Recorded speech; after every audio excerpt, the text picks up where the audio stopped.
Are you guys excited? What are you gonna do? Touch The animals. animals. The reptiles. Mhm. I want to touch a snake. Oof. Did you, Oma? That's why they use them for this. Most of them actually used to be people's pets, so they're very good at being handled. We just want to make sure that we're not too rough with them. All of these are going to be living creatures, of course, so if we're too handsy, if we're too grabby, if we squeeze too tight, they're going to get freaked out. So we just want to make sure everybody remembers to be gentle with them. But they're not going to hurt any of you. They're all very good. I'll actually take this one out first. Because I think this is one that people get a little bit freaked out with if they're not used to reptiles. This is a snake. We've got two different kinds of snakes I'm going to show you. This is one called a corn snake. Corn snake is nice. I know corn snake. Yeah, a lot of people originally from the central parts of the United States. They live in fields where people grow corn.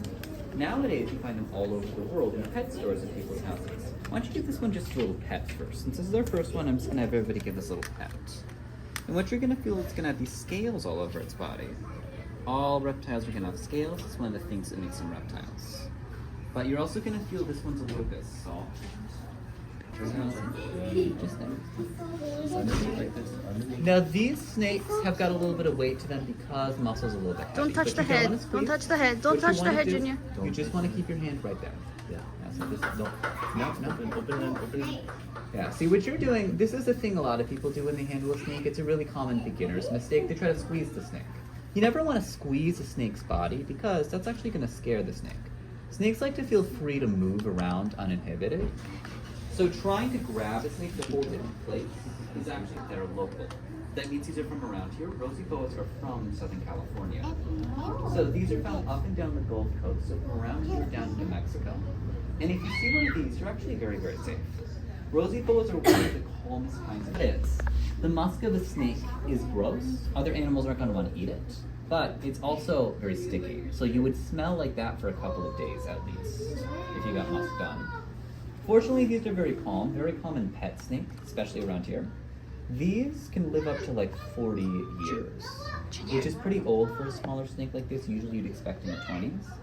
But the advantage to this is that this isn't going to get too much bigger. This is actually full grown.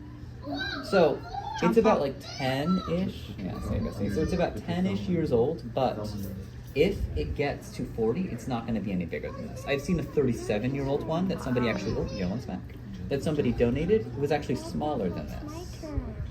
Now, if you want to turn, spread your hands wide, see? Yeah, see?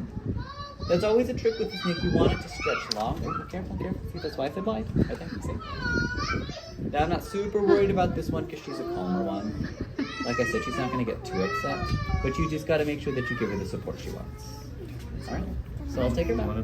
No, so I'm going to set her away. Dragon. Bearded dragons are the #1 lizard that people keep as a pet. So you find these originally in Australia in the wild, but because they're so popular, if a bearded dragon gets upset or scared, it's going to suck in a bunch of air and puff itself up bigger to make itself look scarier. That's going to make other animals less likely to eat it.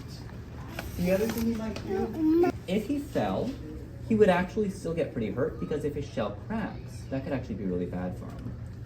Some people don't know this, but the shell of the tortoise is actually part of it. You can't take him out of it.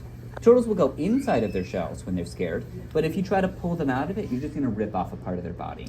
They're fully grown into this thing. They never leave it. Every tortoise is born inside of its shell. They have the exact same one their whole life. It grows with them. Now, if you grab a leopard gecko all the way around, you might scare it, and a couple things might happen. First thing that might happen is it might bite you. You don't want a leopard gecko to bite you. They've got a nasty bite. Some of the nastiest bites I've gotten at the zoo have been from geckos, because they've actually got a little bit stronger teeth than you might expect. But the other thing you got to be careful about is if you scare them, they'll drop their tails. So their tails will fall off of their body naturally. They'll do that to keep other predators distracted. So if something's trying to eat them and they drop the tail, whatever's trying to eat them will probably stop to get the tail and leave the gecko alone. Thank you. Yeah. But they will grow a new tail later.